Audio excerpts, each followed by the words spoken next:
और ऐसे में न्यूज स्टेट के बड़े सवाल, अखिलेश का खेल चुनाव से पहले ही फेल, रोज रोज बदलते उम्मीदवार, भीतरघात से तय हार, फैसलों के फेर में फंसे अखिलेश, पार्टी में बढ़ेगा क्लेश, स्वामी पल्लवी से खाया धोखा, कैसे मिलेगा जीत का मौका। इन सवालों के साथ मेहमानों से चर्चा। अवधेश उपाध्याय जी, नेता बीजेपी, फराज किदवई जी, प्रवक्ता समाजवादी पार्टी, प्रियंका गुप्ता जी, प्रवक्ता कांग्रेस, आप सभी मेहमानों का स्वागत है।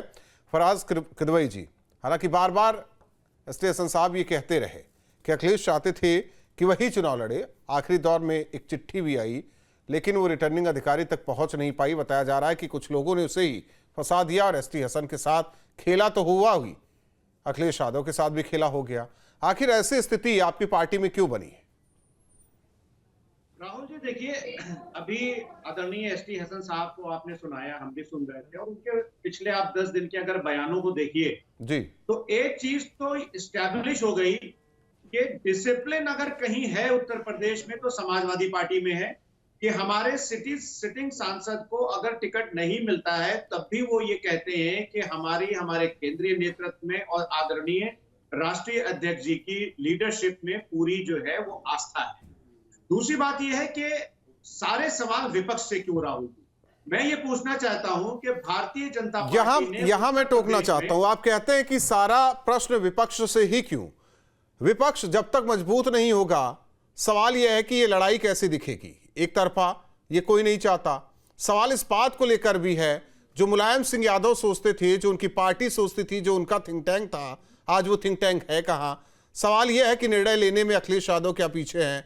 सवाल इस बात को लेकर है कि जो गठबंधन बना है वो कैसे आगे बढ़ेगा। बीजेपी से लड़ाई, वो गठबंधन, उसके नेता, आप लोग लड़ेंगे। राहुल जी, देखिए, आपने श्रद्धेय नेताजी की बात कही, और श्रद्धेय नेताजी हमेशा यही कहते थे कि हम समाजवादी पार्टी को कभी बूढ़ा नहीं होने देंगे। तो आज समाजवादी पार्टी की जो कमान है वो एक नौजवान के हाथ में है, और वो नौजवान जननायक बन करके उत्तर प्रदेश के में जो पेपर लीक हो रहे हैं। किदवई साहब, मुझे माफी के साथ रोकना पड़ेगा। वो कमान तो जवान के हाथ में है, लेकिन उस रथ की जो कमान है वो कभी दाएं मुड़ जा रही, कभी बाएं मुड़ जा रही है। जो उस पर बैठा हुआ एक उम्मीदवार कभी दाएं गिरता है, कभी बाएं गिरता है, रथ रोकता है, फिर एक को उठाकर बैठाता है। यह स्थिति क्यों है पार्टी में? अभी देखिए, मेरठ, बागपत, और वहां बदायूं से भी सुनने में आ रहा है कि पुत्रमोह जागा हुआ है। राहुल जी, आप मुझे बात नहीं कंप्लीट करने देंगे तो मैं अपनी बात नहीं, ठीक है, आप कहिए अपनी बात। मैंने 2 बार कोशिश की और दोनों बार आपने मुझे रोक दिया, तो वो फ्लो टूट जाता है, राहुल जी। एनीवे, देखिए, मैं ये कह रहा था कि नेताजी ने हमेशा कहा कि वो अपनी पार्टी को कभी बूढ़ा नहीं होने देंगे, और आज समाजवादी पार्टी की कमान आदरणीय अखिलेश यादव जी, जो एक यंग डायनेमिक लीडर हैं, उनके हाथ में है, जो जननायक बन करके उत्तर प्रदेश के युवाओं का नेतृत्व कर रहे हैं। उत्तर प्रदेश में जब पेपर लीक होता है तो 50 लाख नौजवानों की जो लड़ाई है उसकी मशाल अपने हाथ में है। दूसरी बात मैं ये कहना चाहता हूं कि भारतीय जनता पार्टी ने गाजियाबाद से जनरल वीके सिंह का टिकट काटा, तो देखिए, ये हर पार्टी में चलता है। मेरठ में राजेंद्र अग्रवाल जी इनके सांसद थे, वो नहीं लड़ रहे हैं। कानपुर से सत्येंद्र पचौरी जी को टिकट मैं यहां दुरुस्त करूं कुछ, किदवई साहब, बोल सकता हूं मैं, फिर आप कहेंगे कि टोक रहा हूं मैं।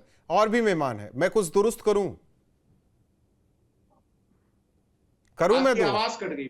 मैं कुछ आपको दुरुस्त करूं यहां की आपको बोलने दूं? मैं एसटी हसन साहब का उदाहरण ले लेता हूं कि उन्होंने नामांकन किया, फिर नाम अलग आ गया रुचि वीरा का। रुचि वीरा का जब नाम सामने आया, होते आवाते नामांकन किया, फिर एक लेटर लखनऊ से गया जो पहुंचाना था रिटर्निंग ऑफिसर के पास, पहुंचा ही नहीं। खेल तो बीच वाले कर रहे हैं ना, एसटी हसन साहब और अखिलेश के बीच वाले कर गए खेल। एसटी हसन साहब अब तो बैठ के लोकसभा का इलेक्शन देखेंगे। राहुल जी, मैं फिर रिक्वेस्ट करूंगा कि आप मुझे बात पूरी नहीं कर रहे। ठीक, देखिए, क्या है कि रामपुर की बात हो और चाहे मुरादाबाद की बात हो और चाहे मेरठ की बात हो, चीजें सेटल हो गई हैं। 80 सीटों का उत्तर प्रदेश है, 3-4 सीटों में हमेशा प्रॉब्लम्स आती हैं और वो तय कर ली जाती है। समाजवादी पार्टी में एक लोकतंत्र है जहां पर एसटी हसन साहब को भी अपनी बात रखने का अधिकार है, जहां पर आजम खान साहब जो कि जेल में है वो भी अपनी बात रखते हैं, और जहां पर मेरा जैसा छोटा सा कार्यकर्ता भी अपनी बात रखता है। हमारे यहाँ बीजेपी वाला कल्चर नहीं है कि एक बार बीजेपी ने कह दिया कि संतोष गंगवार जैसे नेता बरेली के जो इतने सीनियर लीडर हैं कि साहब आप चुनाव नहीं लड़ेंगे, तो वहां पर उनको अपनी बात रखने का अधिकार नहीं मिले। ठीक, देखिए भारतीय जनता, ठीक, प्रियंका जी भी हैं, सहयोगी हैं आप लोगों की। जी जी प्रियंका जी, 17 सीटें आपकी पार्टी को उत्तर प्रदेश में, हालांकि कुछ सीटों पर उम्मीदवारों की घोषणा, रायबरेली अमेठी पर हर कोई इंतजार कर रहा है कि कब उम्मीदवार घोषित किए जाएंगे, लेकिन सवाल यह है कि साथी थोड़ा सा भटक जा रहा है, जरा उन्हें भी दिशा देंगे आप लोग? देखिए, मुझे लगता है कि कम से कम सभी पार्टी के पास कार्यकर्ता तो हैं। भारतीय जनता पार्टी मेरठ से किसको टिकट देती है? उनका कोई कार्यकर्ता नहीं था क्या वहां पर? तो ये सवाल भी उठेंगे। और भारतीय जनता पार्टी के जितने एग्जिस्टिंग सांसद हैं उसमें से लगभग 33% से ज्यादा लोगों का टिकट कट चुका है। तो वो भी एक सवाल बनता है कि क्या जरूरत आन पड़ी ऐसा? जो सांसद 10-10 साल से बैठे हुए थे, आज उनका टिकट कटने का नौबत आ गया। तो ये सारी चीजें हैं और ये राजनीति है, मुझे लगता है कि ये चलता रहेगा। परंतु मुझे ये लगता है कि जो असली बात है वो ये है कि आज अच्छे दिन का जो मॉडल है वो क्या है। 2014 में जो चलिए गुजरात मॉडल था, आज 2024 10 सालों के बाद जो अच्छे दिन का मॉडल है वो मणिपुर है। और उसे कोई इनकार नहीं कर सकता कि मणिपुर इस देश का हिस्सा है और आज वो जल भी रहा है। लोग गुहार लगा रहे हैं पर कोई सुनने वाला नहीं। मैं तो मुद्दों की बात ही नहीं कर रहा था, मैं तो ढूंढ रहा था कि रायबरेली और अमेठी से प्रत्याशी कौन होगा। तो मुद्दे, अगर मुद्दा ही बड़ा होता तो अमेठी और रायबरेली से प्रत्याशी आ जाता, उन्हीं मुद्दों के साथ चुनाव लड़ जाता और जीत के लोकसभा तक पहुंच जाता। नहीं, वो तो होगा भी राहुल जी। किसने कहा कि अमेठी और रायबरेली से प्रत्याशी नहीं होगा? प्रत्याशी भी होगा। नहीं, वायनाड से हो गया ना, अमेठी रायबरेली से नहीं हो पाया, आज तो नामांकन भी दाखिल कर दिया। तो वायनाड से तो वो सांसद हैं ही है, तो करेंगे ही, उसमें कोई दो राय नहीं है। माननीय राहुल गांधी जी वहां से सांसद हैं और वहां से दोबारा सांसद चुन कर आएंगे। पर आपको अगर ये लगता है कि रायबरेली अमेठी में कैंडिडेट नहीं होगा तो आपका भ्रम है। रणनीति जरूर है, थोड़ा लेट जरूर है, पर कैंडिडेट भी होगा और जीत भी होगी। जीत भी होगी। अवधेश उपाध्याय जी, बच के रहिए, अपनी पार्टी को बचा कर रखिए। 80 सीट जीतने का सपना देख रहे हैं। जी, यहाँ दो पार्टी के प्रवक्ता बैठे हैं। राहुल जी, ये जो नहीं, उनका सवाल भी अवधेश जी देखिए, विपक्ष का सवाल है, कम से कम यहाँ तो पूछने दीजिए हमारे माध्यम से। उनका भी कहना है कि लोगों का टिकट क्यों काटा, सिटिंग सांसद के टिकट क्यों काटे गए। मेरठ उम्मीदवार पर भी सवाल उठाए। उसको देखते हुए पूरा विपक्ष पस्त हो चुका है। ये घबरा गए पूरी तरह से। उन्हें ये नहीं पता कौन सा कैंडिडेट कहाँ उतारना है। आज जैसे ये बता रहे थे बीजेपी प्रवक्ता हमारे जो त्रिपाठी जी हैं, सही कह रहे थे वो कि आज प्रत्याशी का घोषित होता है, कल उसका नाम वापस ले लिया जाता है। एक जगह नहीं, कई जगह हुआ है और ये उत्तर प्रदेश में नहीं हो रहा है, ये हर राज्य में हो रहा है। बिहार ले लीजिए आप, महाराष्ट्र ले लीजिए, ऐसा कोई राज्य नहीं जहाँ इनमें फूट नहीं पड़ी। और यहाँ बैठकर बात कर रहे थे अभी सपा के प्रवक्ता, अरे भाई आपके नेता ही तो प्रेस कॉन्फ्रेंस करके बोल रहे थे, भाई जिसको टिकट देते हैं वही आंख दिखाता है हमें, तो भाई क्या करें हम तो बड़े असमंजस में फंसे हुए हैं, किसको टिकट दे किसको ना दे। ये तो उनके नेता ने कहा है अखिलेश यादव। लेकिन उनके भी सवाल है ना, विपक्ष का भी सवाल सुन लीजिए। ये स्पष्ट हो चुका है। किदवई साहब और प्रियंका जी कह चुकी हैं कि आप लोगों ने भी तो सिटिंग सांसदों के टिकट काटे। इस बार 2024 आवाज आ रही है अवधेश जी? फिर 400 पार मोदी सरकार। अवधेश जी, आवाज आ रही है? देश की जनता कहती है, तन में मोदी, मन में मोदी, लगता है अवतार है मोदी, भारत माँ का मान बढ़ाए मोदी और भारत की जनता की आन बान शान है। क्या काम किया वो गिनाओ साहब। रुख है, मोदी नामा पढ़ लेना, पहले 10 साल में क्या किया ये तो बताओ।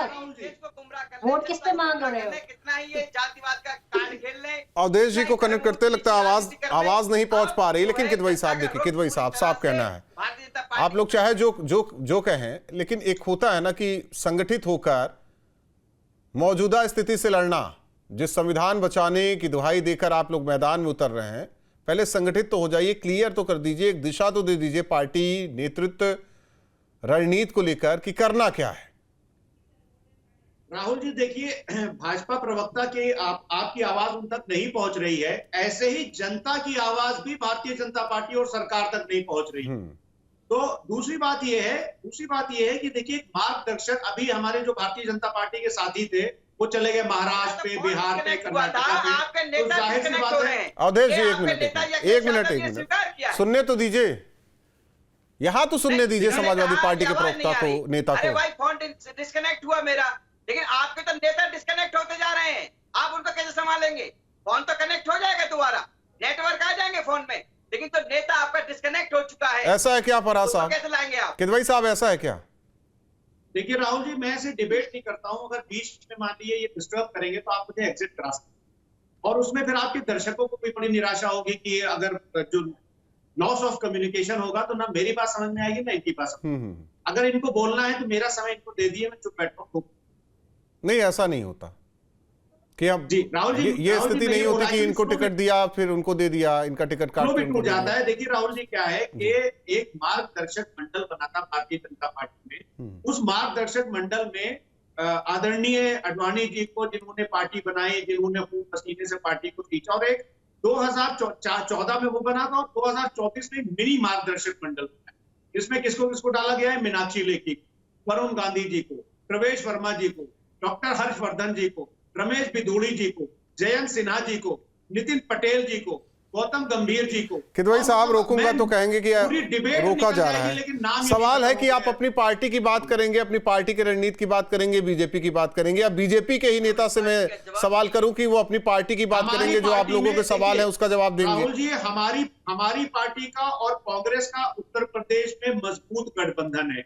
हमारा अलायंस रायबरेली से भी कैंडिडेट देगा और अमेठी से भी कैंडिडेट। नहीं, वो तो पता है आप लोग नहीं देते, वो कांग्रेस ही देती है। राहुल जी सुनिए, और ऐसे कैंडिडेट देगा कि स्मृति ईरानी जी दोबारा अमेठी में दिखेंगी नहीं, ये तय मान करके चलिए। ठीक, ऐसी हार इन लोगों की होने जा रही है। ठीक है, इसीलिए हमारे 80 के 80 कैंडिडेट्स हमारे गठबंधन के तय हैं। 1-2 सीटों में जहां पर प्रॉब्लम आ रही है वो मिल बैठ करके बात कर लेंगे, क्योंकि हमारे इंडिया अलायंस में और खासकर समाजवादी पार्टी में एक मजबूत लोकतंत्र है। हमारे यहाँ कैंडिडेट थोपा नहीं जाता है, हमारे यहाँ बूथ लेवल से आवाज उठती है और उसके बाद में। अच्छा ठीक है, तो रुचि वीरा क्या है, थोपी नहीं गई हैं? नहीं, बिल्कुल थोपी नहीं गई, बिल्कुल थोपी नहीं गई है। आदरणीय आजम खान साहब की राय शामिल है, आदरणीय ST हसन साहब की राय नहीं, उनकी राय नहीं शामिल है। मेरे साथ इंटरव्यू में बैठे उन्होंने इतना कहा कि अखिलेश यादव आस्तीन के सांपों से बच कर रहे हैं। नहीं, देखिए ST हसन साहब ने ये भी कहा कि आदरणीय राष्ट्रीय अध्यक्ष की लीडरशिप में उनको पूरी आस्था है, तो उनको और जो वो फैसला लेंगे, अखिलेश पर सवाल कहां उठा रहे हैं? फैसला लेंगे वो फैसला उनको मंजूर है। अखिलेश पर वो कहां सवाल उठा रहे हैं? जो इर्द गिर्द लोग हैं उन पर सवाल उठा रहे हैं ST हसन साहब, यही तो दुख है उन्हें।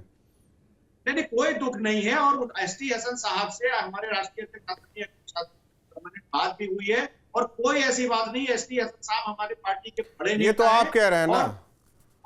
नहीं, ये खुद कह रहे हो, ये खुद नहीं, वो खुद नहीं कह रहे। ST हसन साहब के मैं कितने बयान आपको सुना दूंगा जिसने पार्टी की लीडरशिप में आस्था व्यक्त की है। और रही बात, देखिए कैंडिडेट्स कहीं सही बात, तभी एक चिट्ठी पहुंच नहीं पाई रिटर्निंग ऑफिसर तक, ये तो स्थिति है। प्रियंका गुप्ता जी, सवाल देखिए, सबसे बड़ा प्रदेश है उत्तर प्रदेश, 80 लोकसभा सीट गठबंधन में है, 17 सीटें मिली है, बाकी सीटों पर तो समाजवादी पार्टी है ही। सवाल इस बात को लेकर है कि किस तरीके से लड़ाई वाकई है, क्या मुद्दों के साथ जनता के बीच में वोट अपने पाले में आप लोग कर लेंगे?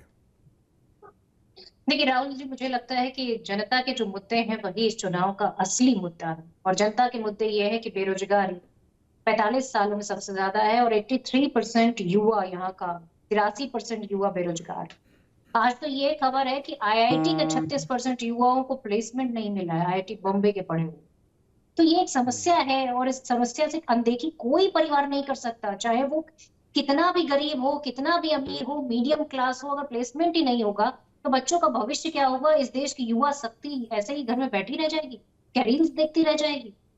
हम आप यहाँ बैठकर डिस्कशन करेंगे, हमारे बच्चे कहाँ जाएंगे? हमारे बच्चों के लिए प्लेसमेंट नहीं है, हमारे बच्चों के लिए रोजगार नहीं है। ये एक मुद्दा है, और ये मुद्दा बहुत बड़ा है। अगर दूसरा मुद्दा उठाएंगे, हम भ्रष्टाचार पे उठाएंगे, तो आज आप बताइए ना, 25 में से 23 भ्रष्टाचारी जो भारतीय जनता पार्टी की वॉशिंग मशीन से धुल जाते हैं, वो पाक साफ हो जाते हैं, और भारतीय जनता पार्टी उनके केस के बंद कर देती है, या उन केस को अभी रोक लगा देती है, तो और उन्हें अपनी पार्टी मुद्दों के साथ चुनाव जीत जाएंगी, आपकी पार्टी चुनाव जीत जाएगी। राहुल, मुझे लगता है कि यही तो देश का मुद्दा है, और मुद्दा है क्या? नहीं, तो यही होता तो हम हाल फिलहाल की अगर हम विधानसभा चुनाव की बात कर लेते तो सुबह से लेके शाम तक महंगाई का विधानसभा चुनाव की अगर हम बात कर लेते तो ये स्थिति नहीं होती। कर्नाटक में फ्री वाला कल्चर ना आता। अगर यही होता इस देश में कि वाकई ये विकट समस्या है, अब किसको रोजगार, आप बेरोजगारी कहते हैं, रोजगार कहते हैं, वो भी समझना पड़ेगा। कि क्या सरकारी नौकरी ही रोजगार के श्रेणी में आती है या प्राइवेट नौकरी भी रोजगार की श्रेणी में, कोई अपना काम करता है वो भी रोजगार की श्रेणी में? प्राइवेट आप बताइए ना, अगर रोजगार है, अगर कोई जो है रोजगार कर रहा है तो उसको बेरोजगार तो कह नहीं देंगे। अगर 83% युवा बेरोजगारी दिखा रहा है और ये आंकड़ा कोई हमने तो लाया नहीं, कोई कांग्रेस पार्टी का ठीक तो है आंकड़ा अवधेश है। जी, अगर वो बेरोजगार मुद्दों के है, साथ बेरोजगार है, मुद्दों के उसके पास साथ जो बिजनेस है, जबरदस्त लड़ाई उसके पास चलेगी। पकौड़ा तलने का भी रोजगार आप नहीं न है। जाइए उनके कैंडिडेट पर, कैंडिडेट नहीं देख रही जनता, मुद्दे देख रही है। जी देखिए राहुल जी, पहले मैं इनकी बात का जवाब देता हूँ। सपा के प्रवक्ता बैठे बात कर रहे हैं, लोकतंत्र की बात कर रहे थे कि हमारी पार्टी में, समाजवादी पार्टी में रोजगार पे लोकतंत्र नहीं होता है। बोलेंगे। अरे भाई, इनके नेता ही अभी प्रेस कॉन्फ्रेंस कर रहे थे, उसमें खुद कह रहे थे, आपने भी देखा होगा राहुल जी, कई न्यूज चैनल ने वो वीडियो चलाई है कि भाई हम जिसको टिकट देते हैं, अखिलेश यादव कह रहे हैं ये वाली बात, कि हम जिसको टिकट देते हैं वही आंख दिखाने लगता है। क्या करें, बड़े असमंजस में है, किसको टिकट दें किसको नहीं दें, तुरंत वापस लेना पड़ता है। तो ये तो रही इनकी बात सपा की। रोजगार अभी कह रही तो कांग्रेस के बोलिए। प्रवक्ता, मैं बता रहा हूँ, आप सुनिए, आप जो बात बताइए। कर रहे थे बेरोजगारी की, मुझे नहीं पता आप कहां से आंकड़ा लाते हैं। मैं आपको आंकड़ा बताता हूँ NHSO का, जो राष्ट्रीय नमूना सर्वेक्षण है, इसने जो 2023 में अपनी रिपोर्ट सौंपी है, उसकी रिपोर्ट आप देख लीजिए, चेक कर लीजिए। जो बेरोजगारी दर है वो घटकर 3.2% हुई है। आज भारत जो है पूरे विश्व अरे में भाई, 5वीं आप अर्थव्यवस्था लोगों को बनकर उभरा इतना है। झूठ बोल रहे हैं यहाँ टेलीविजन पे आप बैठ कैसी के, बात कर रहे हैं? इतना आज झूठ देश बोल में रहे हैं। गरीबों को घर मिल रहा है। 45 सालों आपकी में सरकार सबसे ने तो गरीबों का हक युवा मारा था। देश का ये टेलीविजन पे आज आपको इस गरीब तरह बहन, बोलते देखता होगा। बेटियों को अवधेश जी, जो है अवधेश ज्ञान जी। दिया जा रहा है आज मोदी सरकार उसका द्वारा। गुस्सा कितना आप ज्यादा अवधेश होगा, जी। मुझे बात कर रहे हैं तो भाई, ये लगता हम है तो आईटी विकास बॉम्बे के में नाम पे अवधेश जी। इन्वेस्टमेंट नहीं जाते है हैं वोट और आप मांगने, यहाँ बता रहे आज हैं किस मुद्दे बेरोजगारी पर कम हो जाते हैं? गई। आपके पास एक ही अरे भाई, मुद्दा है, बस बेरोजगारी कम हो भ्रष्टाचार गई का। होगी। ठीक है, चलिए आप तीनों मेहमानों का बहुत बहुत भारतीय धन्यवाद हमारे साथ दो जनता टूक में जुड़ने के लिए। जाहिर तौर पर जिस तरीके से एक चिट्ठी सामने आई मुरादाबाद लोकसभा सीट को लेकर, पहले एसटी हसन, फिर रुचि वीरा, फिर एसटी हसन, साफ जाहिर हो रहा है कि आखिर वो चिट्ठी रिटर्निंग ऑफिसर तक क्यों नहीं पहुंची या नहीं पहुंचाई।